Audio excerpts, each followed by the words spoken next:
জীবনে কখনো হতাশ হবেন না। জীবনে যাই হয়ে যাক না কেন কখনো হতাশ হবেন না। মনে রাখবেন আল্লাহ আপনার রব, আল্লাহ আপনার সাথে আছেন ইনশাআল্লাহ।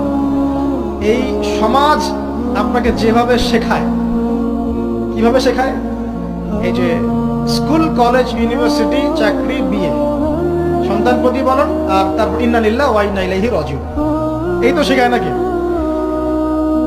সবসময় মনে রাখবেন যে আল্লাহ রাব্বুল আলামিনের পরিকল্পনাই আপনার উপরে সবচেয়ে বেশি অগ্রাধিকার যোগ্য, সমাজের পরিকল্পনা নয়।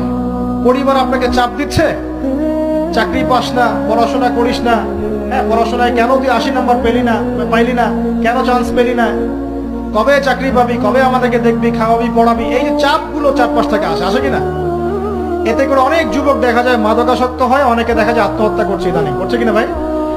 এই শব্দটা থেকে আমি এই পয়েন্টটা আজকে লিখেছিলাম যে ভুলেও আল্লাহর প্রতি বিশ্বাস এবং তাওয়াক্কুল হারাবেন না। সমাজ যেভাবে শেখায়, সমাজ চারপাশে যে চাপ আপনাকে দিচ্ছে, এই চাপে নিজে গা ভাসিয়ে দিবেন না।